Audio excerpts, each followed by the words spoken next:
Now, on Thursday, over 100 residents from Lavender Hill caused a complete halt in traffic along Prince George Drive as they protested against the rising electricity tariffs. The demonstrators reported a substantial increase in their electricity expenses following the recent installation of new prepaid meters in their homes.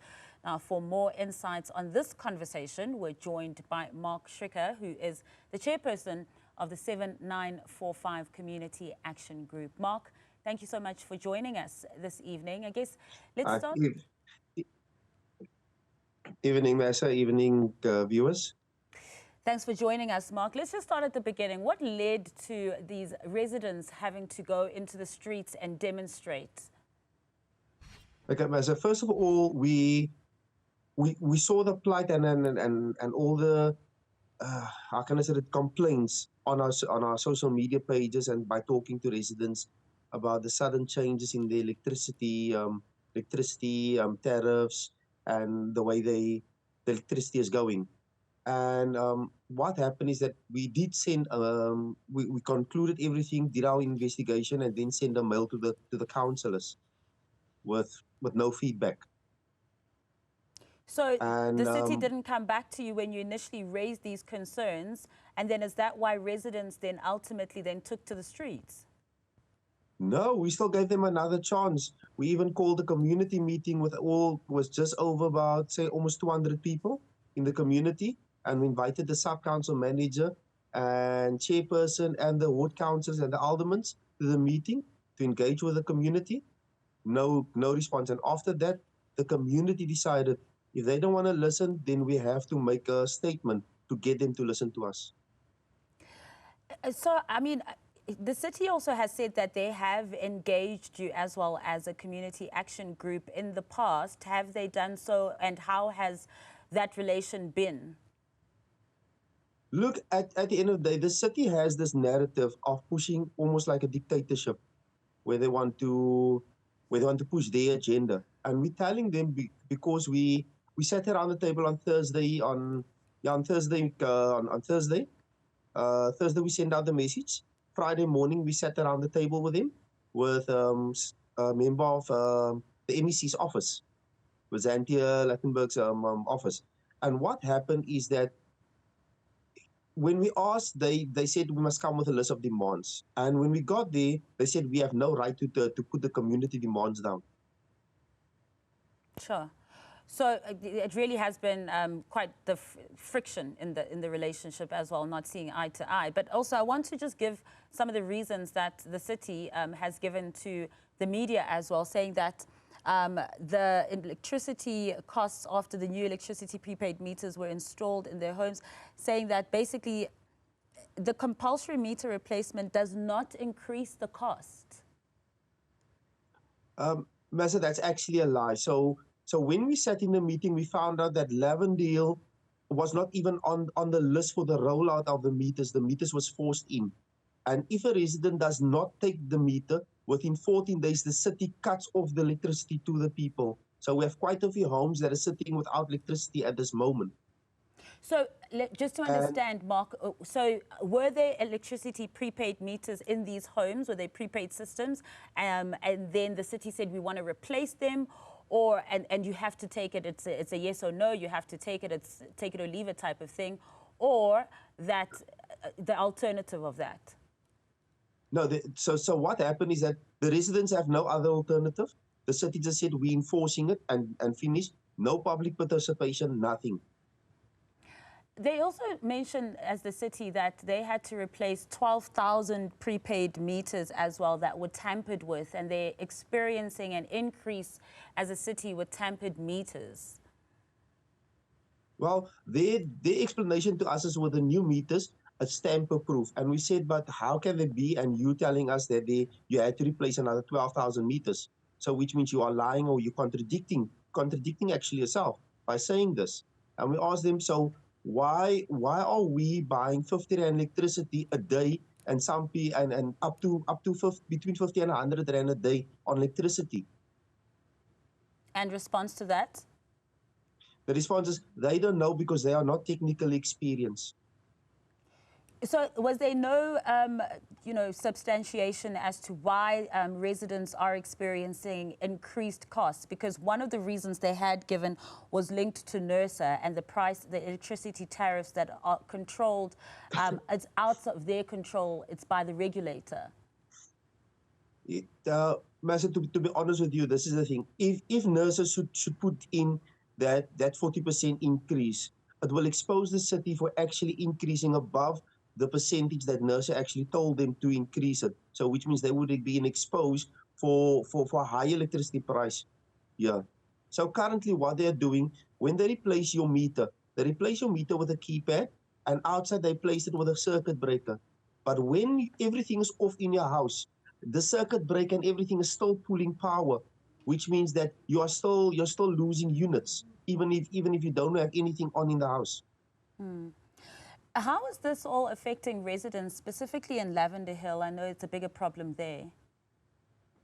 Look, in Lavender Hill, I sat with quite a few pensioners, and with a pension of 2,100 rand, the people are spending 1,800 rand on electricity. What do they put on the table? Yeah. We got single moms that have to work that can't even afford electricity, and the city is just saying, you know what, we don't care. And these residents as well that you speak of, it's not one of those residents in Lavender Hill who are part of the 12,000 that the city is saying have tampered prepaid meters? No. Let me give you an example. In one of the courts in Keppel Court, there's these two ladies living in a house, two elderly ladies. One is on disability and one is on pension. Right? They don't know anything about electricity. They're too scared to change a plug or light bulb. Their meter was replaced, and suddenly they were charged for tampering. When we asked what is, and show us where is the investigation of the tampering, because people are being charged 8,000 rand. They can't give us a conclusion, nor can they give us evidence of this tampering. 8,000 rands, you say, Mark? 8,000 rand.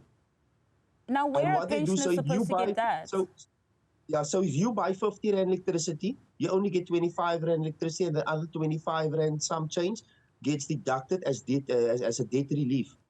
And the people didn't even commit a crime. It's almost like saying, you know what, 12,000 people out of 67,000 people have committed a crime. So all 67,000 people are now labeled and painted as criminals.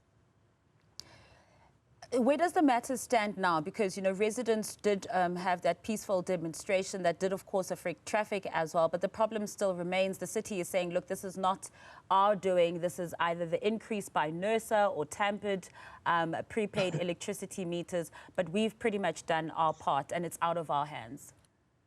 No, and the city must stop playing this game about pushing people around.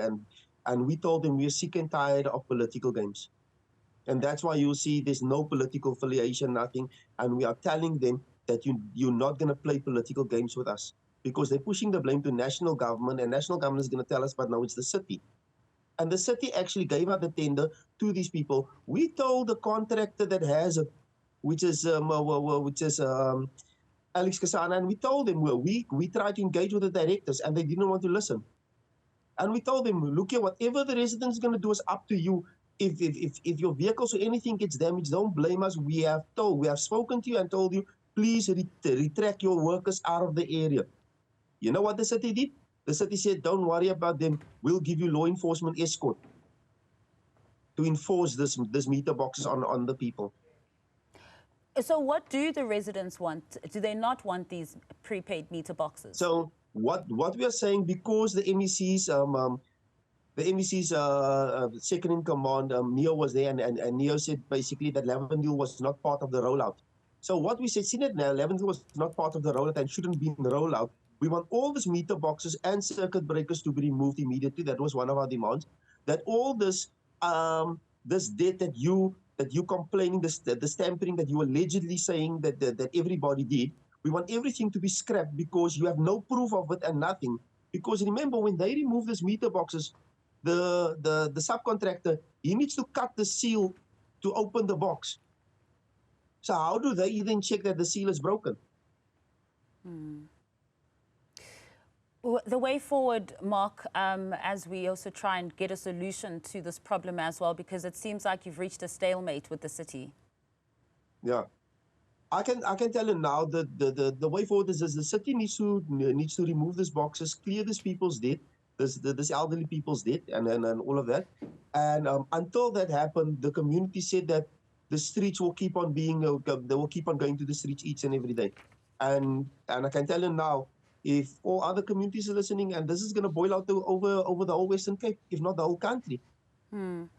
So to the city that says that, you know, larger families and vulnerable households who maintain a monthly average of 450 units, they will be subsidized with a lifeline tariff.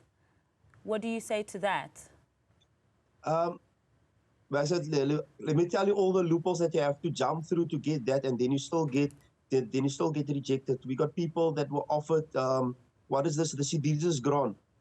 When they applied for it, they were rejected. So it only works for certain people. How do a pensioner that already spends 1,800 Rand of a salary of a pension on electricity still have traveling money to travel to the city, go print papers, make copies, make all of these things, and still go up and down? Yeah. And then still get rejected about it. So what we are saying is that this city must stop lying and stop painting, you know, and the mayor of the city needs to be stop being ignorant and calling us gangsters or call the community gangsters if you have not engaged. The only way it's going to stop if the mayor can come or people can come that can make decisions and sit down peacefully with us, right? And not like what they did now on Friday. So when we sat at SAPS, and then when we said this meeting is running in a stalemate, we're rather going to leave because you're wasting our time.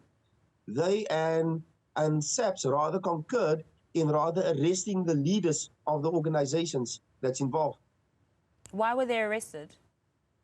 They want to arrest us. So well, they say, yeah, we're instigating protests. So what were you charged with? What were those leaders charged with upon arrest? So what we did, we went back to the community and we told the community this is what's happening and this is what they want to do. And the community said, leaders, if they want to do that, then you guys quick stand back and we as a community will take the matters in our own hands.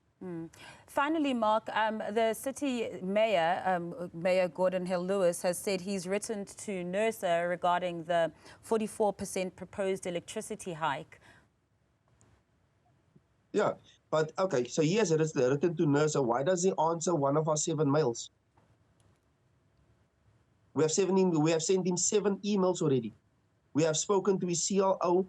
We have spoken to the MEC. We have spoken to the aldermen. We have spoken to everybody. Nobody comes back to us because why is he sending mails when he's the problem? Sure. Mark, thank you so much for... It's almost, you know, the messages to, you know, yeah. It's almost like a father saying a child, don't steal, but then the father steals. And then not communicate with you. And not communicating with us. Mark, I wish you all the best with this very just frustrating journey that you're on right now. And thank you so much for joining us this evening.